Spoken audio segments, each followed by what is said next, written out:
So yeah, my name's Carl Wulff. I'm married with 2 children, grown-up children. I was the Chief Executive Officer of Ipswich City Council from July 2006 until December 2013. I held other Chief Executive Officer positions in Victoria and New South Wales. I'm now retired and I'm speaking to you now from the Arthur Gorrie Correctional Centre, where I'm on remand waiting sentencing, which will happen next week. So I now expect to be here for some time.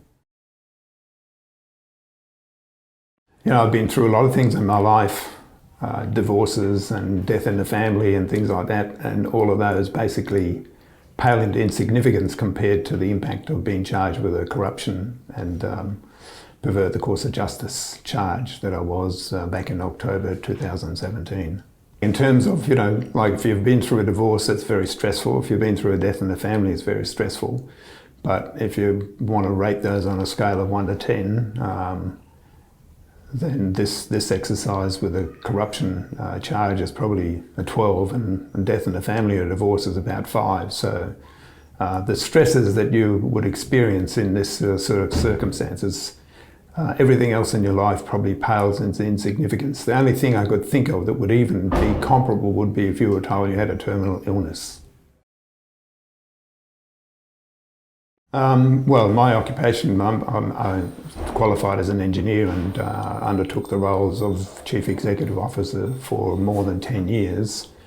I guess in my case, when this all happened, I was already retired, but if this had happened to me 20 years ago, basically my career would have been over in local government, and the chances of getting any sort of job other than some menial task, a low-paying menial task, would be pretty unrealistic. So for something like this to happen to you, it would really just wipe out the rest of your career. Forget what any aspirations you had for your career, and basically look for something else, but it's not going to be satisfying or as well-paying or as interesting as the career that you've given up because of stupid mistakes.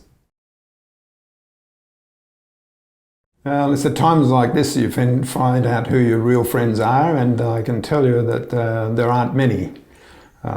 You soon find out most people who are friends, or you think are friends because of the position you hold or whatever. But I know that now I can count on one hand the people who I'd classify as still being friends.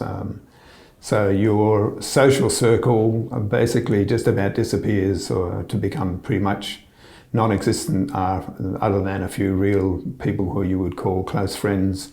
And obviously, generally family will stick with you, but that's about it. Forget the rest. Well, financial effects are also devastating because, first of all, you've lost your job. Unlikely to get another job in any time soon, so you generally have no income. You have to engage lawyers, which is a sensible thing to do, but they're not cheap. And then things happen such as the confiscation.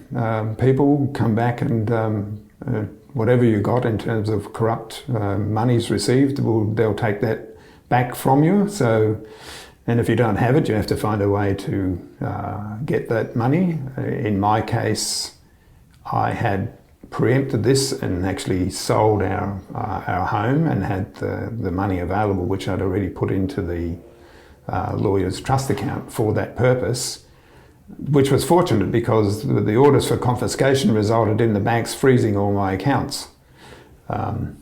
So whatever money you've got in the bank, all of a sudden under the confiscation orders, your whole income stream and your whole access to funds are totally frozen, and the banks will not release that until the confiscation orders are lifted.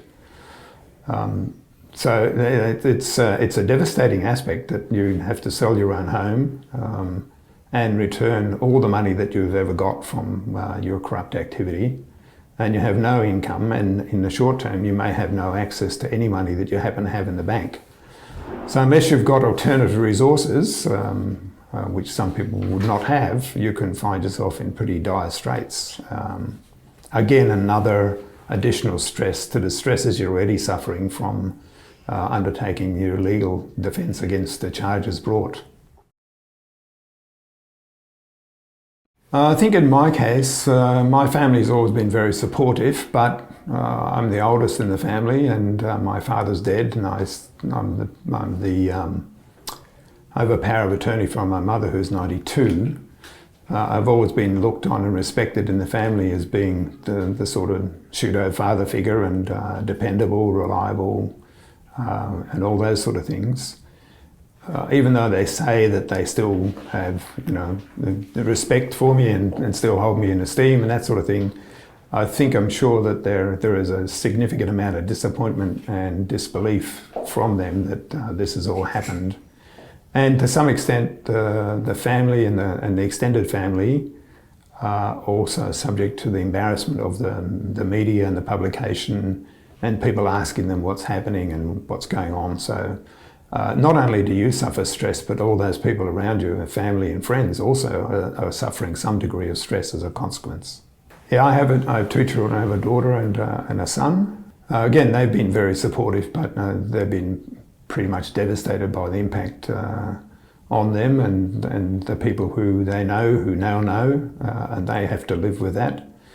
I don't think I'll ever recover the same level of respect that I had from them that prior to this that I have now, but they still support me. But I believe there is a diminishing in the respect and esteem that they hold me in because of this.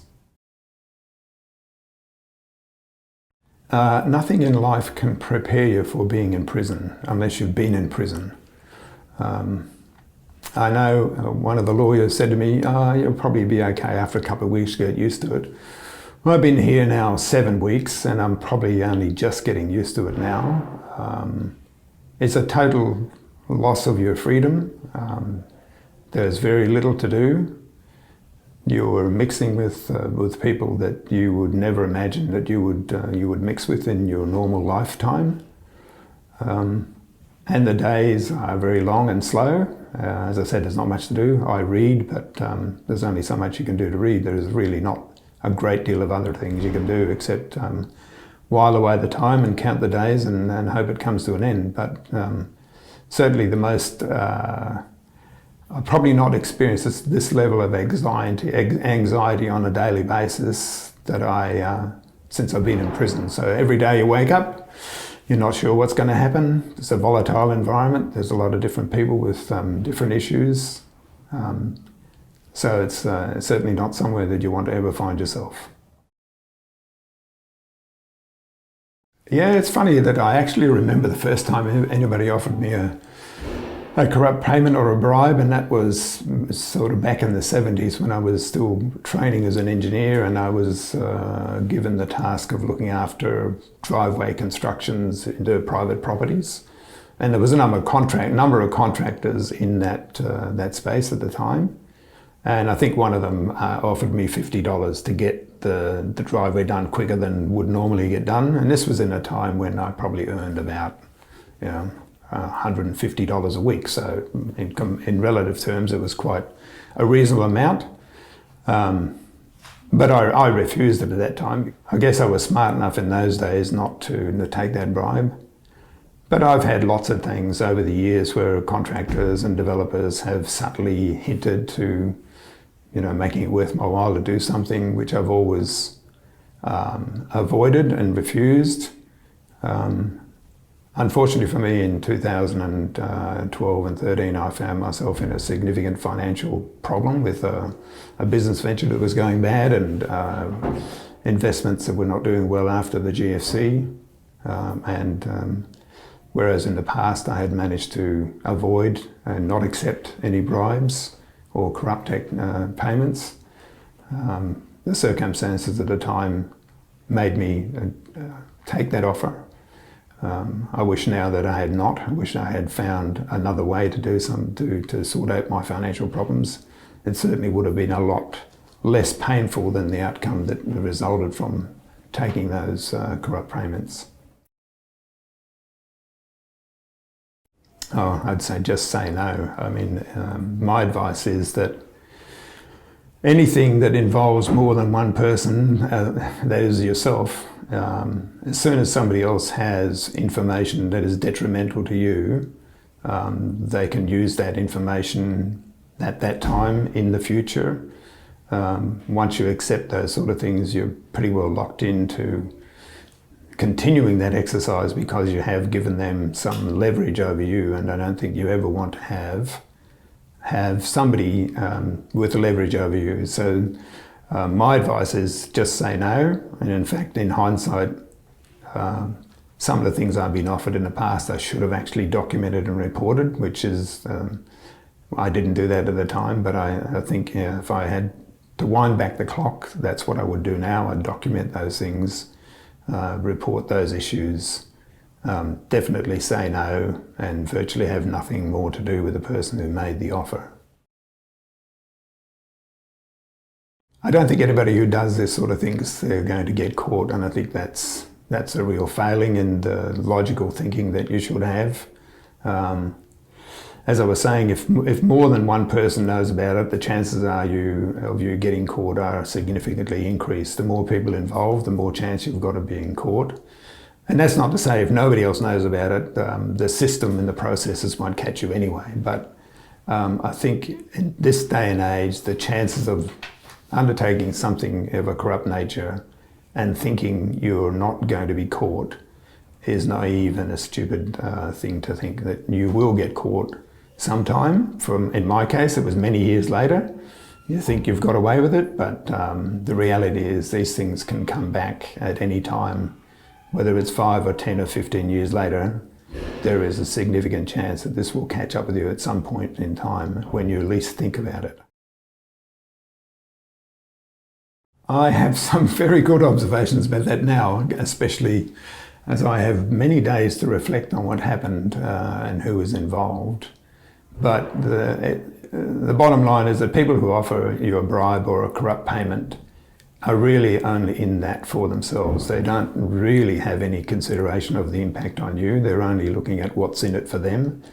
They may come across as being your best friend, and in fact, some of the people I dealt with did come across as being my best friend. But when the going gets tough, they will throw you to the wolves to save their own skin. So whilst they come across as being friendly and looking at how they can help you, in real terms, they're only looking at how they can help themselves. They have no interest in what's beneficial for you. Senior managers and CEOs, there's no doubt they set the culture of the organisation in more ways than one. And in terms of the integrity and honesty of the organisation, that's a prime responsibility they have. I think it's fair to say that all of my roles that I've held, except the one which has caused me to be here, I've managed to have good internal audit systems and integrity and all the rest of it. But it doesn't matter how good you are and how well you've done in the past, what you do in terms of undertaking a corrupt activity is in some respects decimate the integrity and the reputation of the organisation, which when it gets covered in the media because one person or a few people do the wrong thing, then the whole organisation is tarred with the same brush. That has a significant impact on the culture of the organisation, and that can take many years to recover from those events. In terms of somebody giving you tickets to the football or taking you to lunch, I mean, fundamentally there's no such thing as a free lunch. It's always been my view there's no such thing as a free lunch. So I think to identify corruption or people who might be interested in corrupting you, they will start off fundamentally small, maybe just buying you a cup of coffee. But slowly, it's a bit like a cancer. Slowly and slowly it eats away at the body of the organisation through you. So a cup of coffee becomes dinner or lunch. Then it might become a day at the races or a day at the football. Then it might be a weekend away somewhere. And slowly that cancer and cancerous approach increases to the point where you then become involved in real corrupt activity, which will come back, as I said, to bite you straight away or at some time in the future, or will be used against you to increase the favours that you now feel in a position where you can't say no to. And the personal impact is immeasurable. We all come into the world with wanting to leave something that people remember us by. And I've done a lot of things in my career that would be seen as innovative and great for the community. The unfortunate thing is now that I'll be remembered for the worst things. So if you involve yourself in corruption, forget about all the good things you might have thought you were going to be remembered for, because you won't be. You'll only be remembered for the bad thing you did, even if it's only once. That's all you'll be remembered for, and that's not what anybody wants to end their career or be remembered for in this life. It's certainly not. It's something that plays on my mind a lot, that the things I wanted to be remembered for are all forgotten, and I think that's probably more hurtful to me than anything else, just about the loss of respect, the loss of esteem, the loss of remembering what was done for the benefit of a lot of people. So that's an impact. That's a very personal impact, but it is something I think about probably every day. One of the frustrating things about the legal system is the length of time it takes. So I was charged in October 2017, and I will be sentenced in next week, which will be the 15th of February 2019. When I talk to some of the inmates in here, that's a pretty short time frame for the legal system to have got to that point. So one of the real difficulties in handling this situation is that the uncertainty and the length of time that you're in uncertainty. So I've basically been in uncertain knowledge of what the outcome might be for probably close to 18 months. And some people might, depending on the issue and their lawyers and a whole range of other things, you could be in a position of uncertainty for 2 or 3 years. Basically, that stops your life. You don't want to go on holidays, you don't want to enjoy yourself, because fundamentally you can't, because this is in the back of your mind all the time, the uncertainty, the unknowns of what's going to happen. So basically, whilst you might not be in jail, you might as well be in jail, because you don't do much and you don't feel like doing much for a long time until you get to the end of this exercise, which can be a long, drawn-out process, which creates stress. There's lots of sleepless nights in that period where you think about, why did I do it? Could I have done something different? Can we wind the clock back? What's the outcome going to be? How am I going to manage all the things that emanate from this mistake? So the court process or the legal process is a difficult process to manage. The other thing is difficult, especially if this gets media coverage, as mine did, that every time you have to go to court, you'll be swamped by the media. And I'm sure people have seen how the media respond to people going in and out of court. They're hardly what you'd call pleasant. So there's lots of things along the way that spike your anxiety levels and potentially panic attack responses to these anxiety levels. And nothing can really prepare you for that sort of impact until you get there. And dealing with it, and dealing with the impacts on your direct family and how that impacts on them is just horrendous. There's no words to explain this until you've been there, and you really never want to be there. If I know what I know now, I would have gone out of my way to avoid this even more. So sitting through many of these fraud prevention and corruption identification processes in the past, and I've sat through many of them, they're really not targeted at what really happens. They're targeted at a theory, how to put programs into place, how to tell people how to identify corruption, how to report it, what programs to put into the system to pick up double payments and all these sort of things that happen. That's fine, that's a theoretical computer-driven response to fraud and corruption. But I've never actually seen any training or any educational facility that actually relates to a real world event where somebody is talking about their experience and how bad it is and how difficult it will be for somebody if they end up in this position. And a theoretical educational program will never come across with a heavy-hitting approach and an understanding for people to know what they could expect. And even if you think you know what you can expect, I can tell you that what actually happens is far worse than your expectations. And I'm learning it the hard way.